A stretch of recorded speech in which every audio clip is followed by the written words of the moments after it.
Welcome to infotech career. इस गंभीर और खोजी गहन विश्लेषण की शुरुआत करने से पहले कृपया इस वीडियो को लाइक करें, इसे शेयर करें और हमारे चैनल इन्फोटेक करियर को सब्सक्राइब करना न भूलें। जी, ताकि ऐसी ही तथ्यपरक सामग्री भविष्य में भी मिलती रहे। बिल्कुल।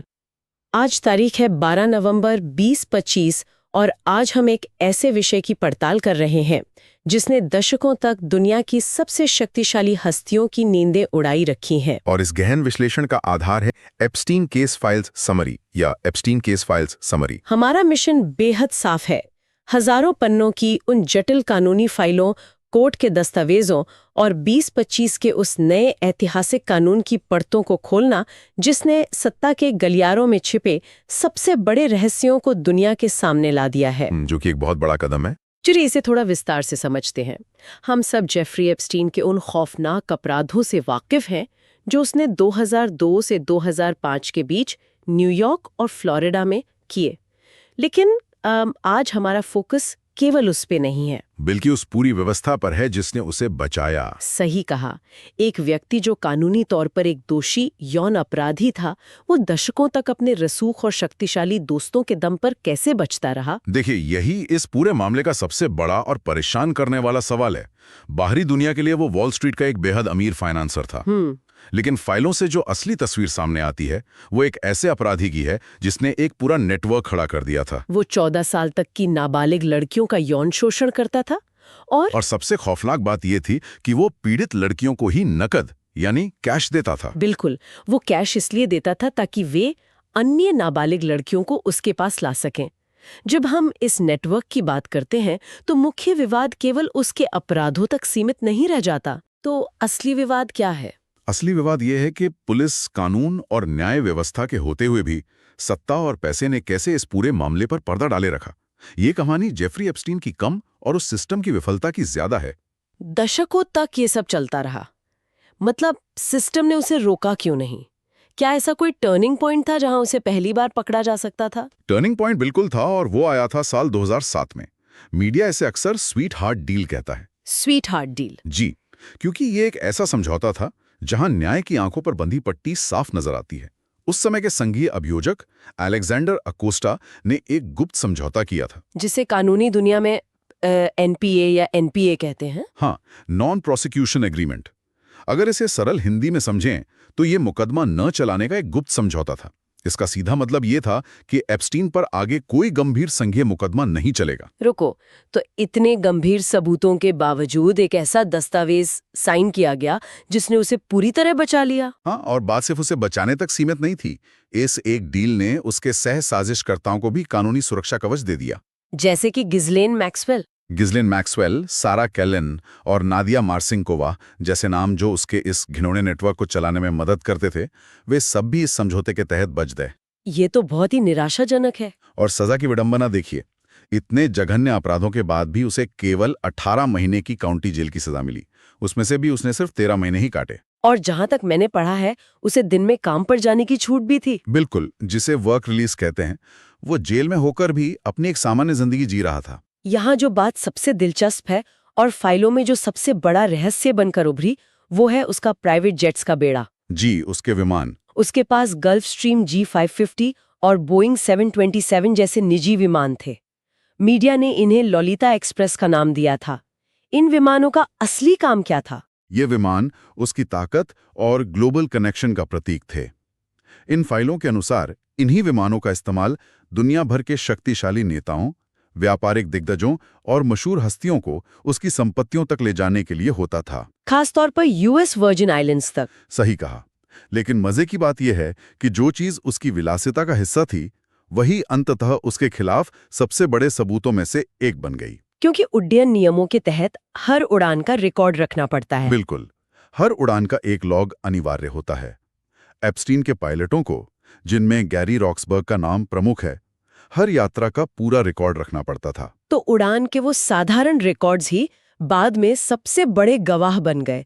मैंने सुना है कि जब वो अनरिडैक्टेड यानी बिना किसी काट छांट के असली रिकॉर्ड सामने आए तो उसने सबको चौंका दिया था। जब हम सबूतों की तालिका देखते हैं तो विमान N908JE के कुछ विशिष्ट उड़ान लॉग्स बहुत कुछ बयां करते हैं। किन तारीखों की बात कर रहे हैं आप? अगर हम कुछ खास तारीखों पर नजर डालें, जैसे 21 अगस्त 1996, 20 जनवरी 1998, 29 मई 1999 और 9 दिसंबर 2001, तो इन सभी उड़ानों में एक बड़ी समानता थी।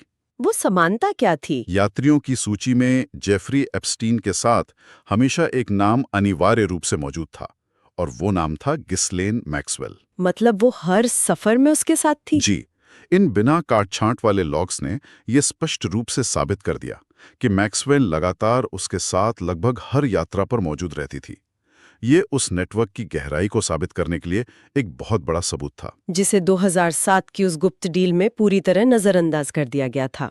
खैर, ये सब इतने सालों तक दबता रहा, लेकिन जुलाई 2019 में कहानी पूरी तरह बदल गई। मियामी हेराल्ड की रिपोर्टिंग के बाद बिल्कुल, मियामी हेराल्ड की साहसिक रिपोर्टिंग ने पुराने जख्मों को फिर से खोल दिया। एप्स्टीन को नए संघीय आरोपों के तहत विशेषकर यौन तस्करी के मामले में फिर से गिरफ्तार कर लिया गया। ये एक ऐसा नाटकीय मोड़ था जिसने पूरी दुनिया का ध्यान खींचा। लेकिन गिरफ्तारी के बाद और अपनी रहस्यमयी मौत से ठीक पहले उसने अपनी अपार संपत्ति को लेकर एक बेहद चौंकाने वाली चाल चली। उस घटनाक्रम की टाइमलाइन बहुत महत्वपूर्ण है। अगस्त 2019 में अपनी मौत से सिर्फ 2 दिन पहले, सिर्फ 2 दिन पहले, जी 8 अगस्त 2019 को एप्स्टीन ने एक नया वसीयतनामा तैयार किया। उसने अपनी लगभग $577 मिलियन यानी करीब 577 करोड़ डॉलर की विशाल संपत्ति को एक नए ट्रस्ट में डाल दिया। The 1953 trust. बिल्कुल, द 1953 ट्रस्ट। ये संपत्तियों को बचाने की एक बहुत ही सोची समझी कानूनी रणनीति थी। मौत से सिर्फ 2 दिन पहले नया ट्रस्ट बनाना अपने आप में कई संदेह पैदा करता है। इस नई वसीयत में उस $577 मिलियन का क्या किया गया? इस वसीयत में उसने अपनी प्रेमिका करीना शुलियाक के लिए $100 मिलियन छोड़े। इसके अलावा उसने अपने वकील डैरेन इंडीक और अपने अकाउंटेंट रिचर्ड कान को इस पूरी संपदा का सह अधिकारी या को एग्जीक्यूटर्स नियुक्त कर दिया। इतनी जल्दबाजी में संपत्ति का प्रबंधन करना दिखाता है कि उसे आगे आने वाले खतरे का अंदाजा था। और यही संदेह हमें न्यूयॉर्क की उस कड़ी सुरक्षा वाली MCC जेल की ओर ले जाते हैं। उसे जेल के स्पेशल हाउसिंग यूनिट या SHU में रखा गया था, जिसे सबसे सुरक्षित माना जाता है। लेकिन 23 जुलाई 2019 को वहां एक ऐसी घटना घटी जिसने जेल प्रशासन की नींद उड़ा दी। 23 जुलाई को एप्स्टीन अपनी सेल में अर्धबेहोशी की हालत में पाया गया था और उसके गले पर निशान थे, जिसे एक संभावित आत्महत्या का प्रयास माना गया। जी। इसके तुरंत बाद प्रशासन ने उसे सुसाइड वॉच पर रख दिया, जिसका मतलब है कि उस पर आत्महत्या से बचाने के लिए 24 घंटे कड़ी नजर रखी जाएगी। लेकिन सिर्फ 1 हफ्ते बाद स्थिति बदल गई।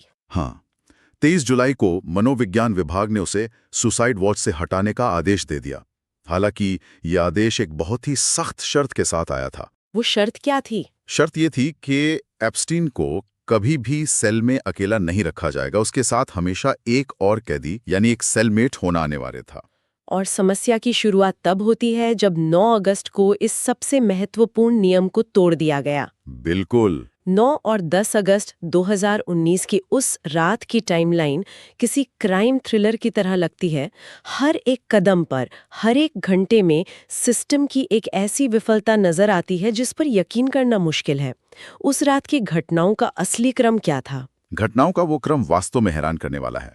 9 अगस्त को शुरुआत होती है एप्स्टीन के सेलमेट को वहां से ट्रांसफर करने के साथ। सख्त शर्त होने के बावजूद किसी भी नए कैदी को उसके साथ नहीं रखा गया। मतलब उसे सेल में बिल्कुल अकेला छोड़ दिया गया? जी। उसी दिन एक सुपरवाइजर ने उसे बिना किसी निगरानी के एक फोन कॉल करने की इजाजत भी दे दी, जो कि एक नियमों के सख्त खिलाफ था। और फिर रात के 10 बजते हैं में उन्होंने देखा ही नहीं। बिल्कुल। पूरी रात बीत गई, उन गार्ड्स ने एक भी राउंड नहीं लगाया, कोई चेकिंग नहीं की। और फिर सुबह क्या हुआ? इसके बाद 10 अगस्त की सुबह 6:30 बजे गार्ड्स ने एप्स्टीन को उसकी सेल में फांसी के फंदे पर लटका हुआ पाया। सुबह 7:36 पर उसे मृत घोषित कर दिया गया। इतनी हाई प्रोफाइल गिरफ्तारी, इतनी सख्त निगरानी की जरूरत और फिर इतनी बड़ी लापरवाही, यही सबसे बड़ा सवाल था। तो इस सब का असल मतलब क्या है? इतनी लंबी जांच के बाद 2023 की OIG रिपोर्ट यानी न्याय विभाग के इंस्पेक्टर जनरल की रिपोर्ट के नतीजे क्या बताते हैं? 2023 की इस OIG रिपोर्ट के निष्कर्षों को समझना बहुत जरूरी है। रिपोर्ट पूरी तरह से सिस्टम की विफलता की बात करती है। जेल स्टाफ ने कई नियमों का भारी उल्लंघन किया था। जैसे फर्जी गिनती करना, उसे बिना जरूरत के अतिरिक्त कपड़े और कंबल सेल में ले जाने की अनुमति देना। एक और बहुत चौंकाने वाली बात जो सामने आई वो थी टूटे हुए कैमरे, ब्रोकन कैमरास। जी। स्पेशल हाउसिंग यूनिट का जो वीडियो कैमरा सिस्टम था, जिसे DVR-2 कहा जाता है, वो उस रात खराब था। तो उस पूरी रात की दालान की कोई वीडियो रिकॉर्डिंग नहीं थी? कोई रिकॉर्डिंग नहीं थी, लेकिन यहां हमें स्रोत के अनुसार एक तथ्य बहुत स्पष्ट रूप से बताना होगा। वो क्या? तमाम कमियों और विफलताओं के बावजूद FBI और OIG की विस्तृत जांच में कोई आपराधिक साजिश या बाहरी दखलंदाजी का सबूत नहीं मिला। आधिकारिक तौर पर इसे आत्महत्या ही माना गया। आधिकारिक रिपोर्ट में भले इसे आत्महत्या मान लिया गया हो, लेकिन जनता का गुस्सा 7वें आसमान पर पहुंच चुका था। स्वाभाविक है। आम लोगों को लगने लगा कि सच हमेशा के लिए दफन हो गया है। इस अविश्वास को सबसे ज्यादा हवा मिली रिडैक्शन से। हाँ, रिडैक्शन, जब फाइलों में शक्तिशाली लोगों के नाम काले रंग की स्याही से छिपा दिए जाते हैं। बिल्कुल।